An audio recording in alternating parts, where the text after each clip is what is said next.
जब देश में मोदी विरोध के नाम पर बने गठबंधन के लोग भाग रहे हों इधर उधर, तो फिर यह क्यों ना माना जाए कि नरेंद्र मोदी रिकॉर्ड तोड़ जीत की तरफ बढ़ रहे हैं 2024 में। लेकिन बात सिर्फ रिकॉर्ड तोड़ जीत की नहीं, नरेंद्र मोदी का टारगेट इससे भी बड़ा है और यह टारगेट है 400 पार का, जिसके बारे में आप पहले से सुनने तो लगे हैं। लेकिन क्या 400 पार अचीव करना मुमकिन है नरेंद्र मोदी के लिए? आज पाठशाला में मैं आपको बताऊंगा यह होगा तो कैसे होगा, नरेंद्र मोदी की क्या रणनीति है, रामलला के आते ऐसा क्या हुआ है कि नरेंद्र मोदी 400 के आंकड़े को पार कर सकते हैं, ऐसा भी हो सकता है। आज इसको डिकोड करेंगे, देश की इस पूरी पॉलिटिक्स जो इस वक्त चल रही है उस पॉलिटिक्स को समझते समझते।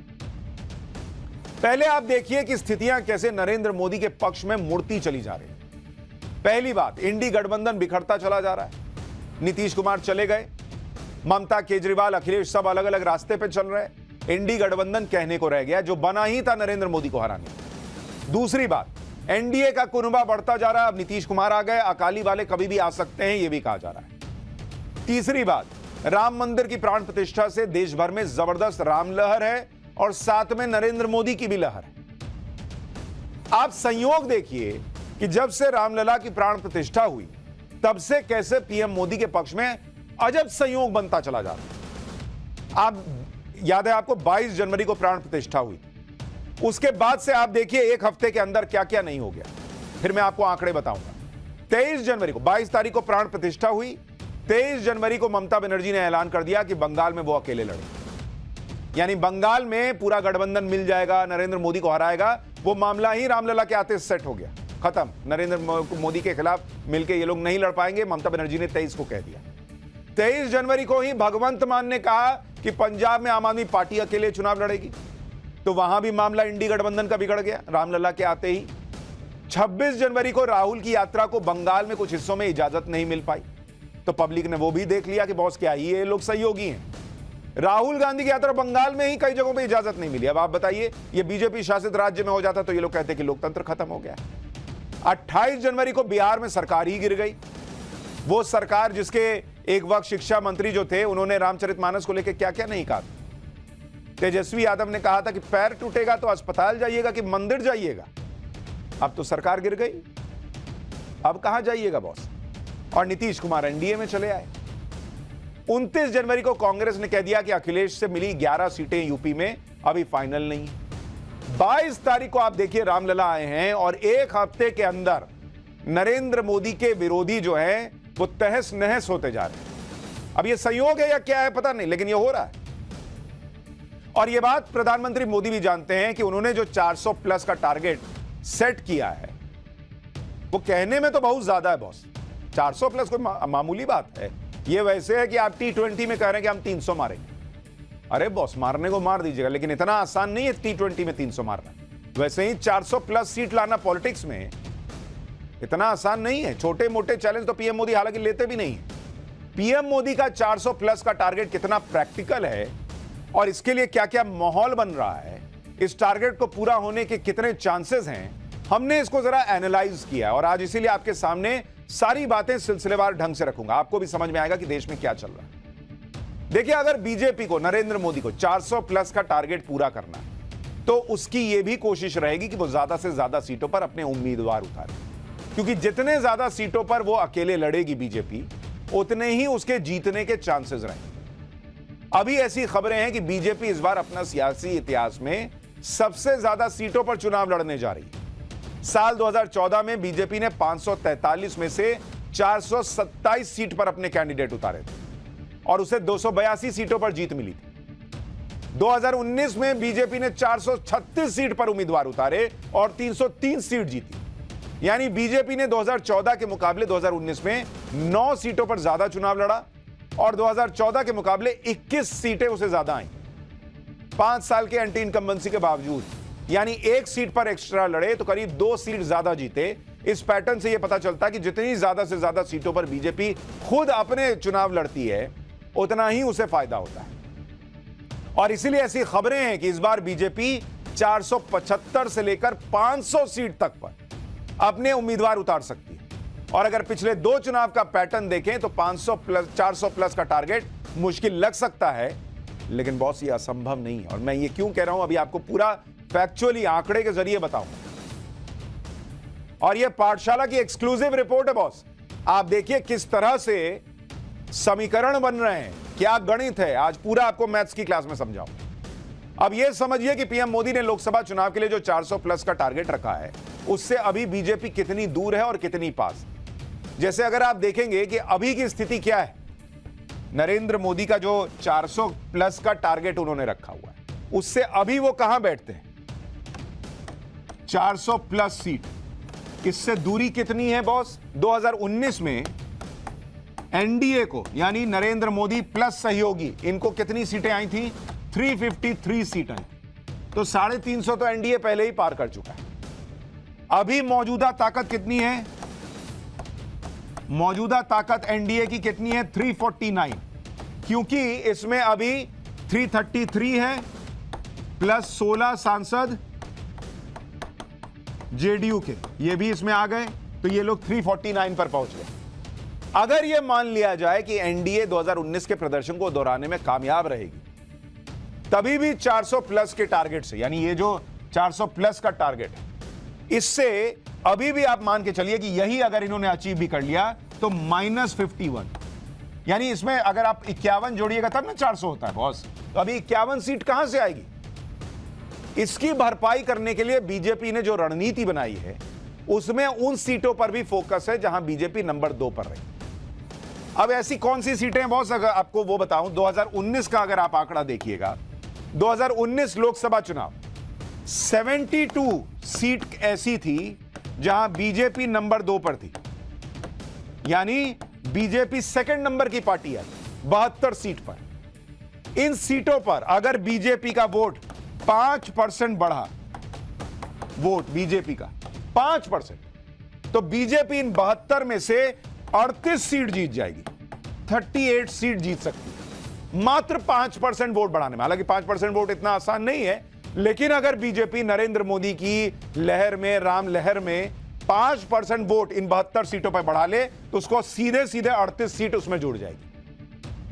अब अगर इस 38 को यहां 349 में जोड़िए तो 349 प्लस 38, तो ये कितना बैठता है? 387 बॉस, यानी 387 तो ऑलरेडी होता हुआ दिख सकता है, बस 5% वोट शेयर इधर उधर। लेकिन इसके लिए उन्हें अपनी पिछली सीटें भी बचानी है। अब भी 400 प्लस के टारगेट के लिए 14 सीटें हालांकि कम है। मौजूदा राजनीतिक तस्वीर देखेंगे तो ये 14 सीटें विपक्ष खुद बीजेपी को सौंपता दिख रहा है। और मैं ये ऐसे ही नहीं कह रहा हूं, आपको बताता हूं इसकी वजह। इसमें 11 सीटें तो यूपी की हो सकती हैं, जो अखिलेश यादव कांग्रेस को देने को तैयार है। यूपी में पिछली बार मायावती और अखिलेश यादव साथ लड़े, जिस वजह से 80 में से एनडीए की सीटें 73 से घटकर 64 पर आई। लेकिन इस बार मायावती और अखिलेश अलग अलग लड़ रहे हैं। इससे बीजेपी को फायदा होगा और यूपी में 2019 में हारी हुई 16 सीटों पर जीत हासिल करने का मौका बढ़ जाएगा। ऊपर से उत्तर प्रदेश में राम लहर है, तो 80 में से 75 से 80 के बीच बीजेपी को सीट आ जाए तो कोई बहुत बड़ी बात नहीं है। तो 10-11 सीट तो उधर ही बढ़ सकती है। इसके अलावा महाराष्ट्र में 2019 में शिवसेना 18 सीटें जीती थी, एनसीपी 4 जीती थी। लेकिन इस बार शिवसेना और एनसीपी दोनों पार्टियों का बड़ा गुट बीजेपी के साथ आ गया है। भाई वो शिंदे वाला गुट इधर आ गया, अजीत पवार वाला भी आ गया, तो इसका फायदा चुनाव में एनडीए को मिल सकता है। 2019 में एनसीपी बीजेपी के साथ एनडीए में नहीं थी, फैक्टर भी एनडीए के पक्ष में जाएगा। यानी महाराष्ट्र जहां बड़ी संख्या में सीटें हैं, 40 प्लस सीटें हैं, वहां पर भी बीजेपी के लिए काम आसान हो रहा है। इसके अलावा इंडी गठबंधन की कमजोरी का फायदा बीजेपी को मिल सकता है। जैसे बंगाल और पंजाब में गठबंधन नहीं हो पा रहा, बिहार में तो खेल ही खत्म हो गया इनका।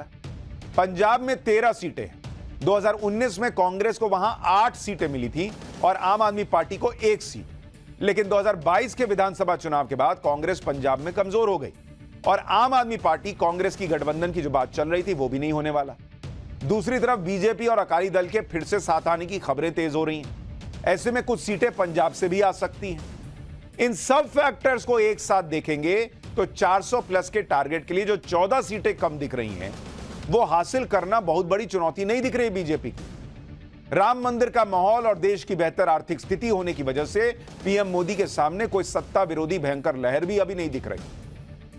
बीजेपी ने इस बार 50% प्लस वोट शेयर का भी टारगेट रखा है कि भाई 400 सीट लानी है और 50% से ज्यादा वोट लाना है। वोट शेयर का गणित क्या कह रहा है वो भी आपको दिखाता हूं, उससे भी आपको समझ में आएगा कि भाई बीजेपी कहां पहुंच सकती है, नरेंद्र मोदी कहां पहुंच सकते हैं। 50% प्लस वोट शेयर, यह दूसरा टारगेट है नरेंद्र मोदी का। 400 से ज्यादा सीट, 50% से ज्यादा वोट। 2019 में क्या हुआ था भाई, यह बीजेपी के लिए बता रहा हूं आप। 2019 में 224 सीट जीती बीजेपी ने, और 224 सीटें ऐसी थी जहां पर 50% प्लस वोट बीजेपी को आया, वोट मिला था बीजेपी को। 224 में से सीटें ऐसी थी बीजेपी की 2019 में जहां पर 50% से ज्यादा वोट आया था, यानी 48 सीट बहुमत से कम। 2014 में यह सीट कितनी थी ऐसी जहां 50% वोट आया था बीजेपी को? 136 सीट ऐसी थी जहां 50% प्लस वोट बीजेपी को था। 136। तो आप देख रहे हैं कितना मैसिव जंप आया जहां बीजेपी 50% से ज्यादा वोट हासिल कर पाई। 136 2014 में, वो बढ़ के 224 हो गया, यानी प्लस 88 सीट, 88 सीट बढ़ गई। और अभी तो राम लहर है। अब यह देखिए कि बीजेपी का वोट शेयर बढ़ेगा तो उसकी सीटें कैसे बढ़ेंगी, यह भी आपको देखना चाहिए। वोट परसेंट बढ़ेगा तो कितनी सीट बीजेपी को, यह भी आपको बता देता हूं, पूरा कैलकुलेशन यह बीजेपी का बता रहा हूं। कितनी सीट 2014 में बीजेपी का शेयर कितना था? 1% वोट मिला था बीजेपी। और 2019 में कितना था बीजेपी का वोट शेयर? 2019 में बढ़कर 37.4% वोट शेयर हो गया था बीजेपी का। यानी 2019 में 2014 की तुलना में बीजेपी को कितना वोट प्लस बढ़ा? 6.4% बीजेपी का वोट शेयर बढ़ गया, 6%, 6.5%। यानी अगर 2019 के रिजल्ट का हम एनालिसिस करें तो हर 1% वोट बढ़ने पर बीजेपी की सीटें भी कितनी बढ़ेंगी वो आपको बताता हूं। क्योंकि 2019 में बीजेपी को सीट कितनी आई थी? 303। ये 303 सीट बीजेपी को आई। तो अगर इसको आप कैलकुलेट कीजिए कि बीजेपी का 1% वोट शेयर बढ़ता है तो उसकी कितनी सीटें बढ़ती हैं, और इसको अगर आप 2024 के लिहाज से देखना शुरू कीजिए तो अगर बीजेपी का 1% वोट बढ़ा तो बीजेपी को कितनी सीट आएगी आपको पता है? बीजेपी को आएगी 310 सीट। 1% वोट भी अगर बीजेपी का इस बार के चुनाव में बढ़ गया। लेकिन अगर बीजेपी का वोट शेयर 2% बढ़ा तो बीजेपी की सीटें बढ़कर 316 हो जाएंगी। अगर बीजेपी का वोट प्रतिशत 3% बढ़ा तो बीजेपी का सीट जो है, बीजेपी की सीटें 323 पर पहुंच जाएंगी। अगर बीजेपी का वोट शेयर 4% बढ़ा तो बीजेपी को 334 सीट मिल जाएगी बॉस, 334 अकेले अपने दम पर। और अगर बीजेपी ने 5% का गेन अगर वोट शेयर में कर लिया तो बीजेपी 342 सीट पर पहुंच सकती है। यह आकलन है 342 अगर 5%। और आप देखिए पिछले ही चुनाव में बीजेपी 6.5% का गेन कर चुकी है 2014 के मुकाबले। 2019 में बीजेपी को 37.5% के करीब वोट मिला। अगर इसमें हम ये 5% जोड़ दें तो बीजेपी करीब कितने वोट शेयर पे पहुंचती है? 43.4%। यानी 50% का जो टारगेट है उससे बीजेपी अभी भी करीब 6.5% वोट शेयर कम है। और यह आज तक किसी को नहीं मिला है 50% वोट शेयर। 1984 में कांग्रेस को 48% वोट मिला था। लेकिन आपके मन में भी सवाल होगा कि अगर बीजेपी को 50% वोट मिल गया तब कितनी सीटें आएंगी? 50% वोट अगर बीजेपी को मिला तो बीजेपी की सीटें कितनी आएंगी? सीटें कितनी आएंगी आपको पता है? बीजेपी गेस कीजिए। कैलकुलेशन के हिसाब से अभी बीजेपी 37.5% के आसपास। 50% के लिए उसको 12.6% वोट शेयर और चाहिए, जो इतना आसान नहीं है। लेकिन अगर यह हुआ तो आपने देखा कि 5% वोट बढ़ने पर बीजेपी की सीटें 303 से बढ़कर 342 हुई, यानी 39 सीट का इजाफा हुआ, जो भी आपको पहले मैं दिखा रहा था। आसान भाषा में कहिएगा तो बीजेपी का 1% वोट बढ़ने पर करीब 7 से 8 सीट का इजाफा होता है। तो इसीलिए अगर ये जो 12.5% के करीब वोट शेयर बढ़ गया तो बीजेपी को करीब 98 सीट का गेन होगा अभी के मुकाबले।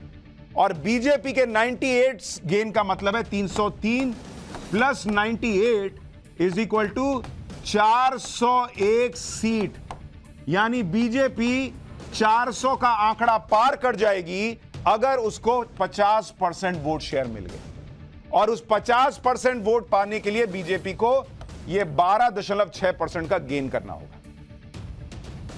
तो यह इतना आसान नहीं है, लेकिन यह नामुमकिन भी नहीं है, क्योंकि जिस व्यक्ति की हम बात कर रहे हैं वो व्यक्ति है नरेंद्र मोदी। पीएम मोदी की रणनीति को देखकर यही लग रहा है कि अगर वो अपने टारगेट को पूरा करने के लिए उस पर काम कर रहे हैं। दूसरी तरफ इंडी गठबंधन है, जिसमें नीतीश कुमार के एग्जिट के बाद सब सन्नाटे में। For more of such videos, do like, share and subscribe to ET Now Swadesh.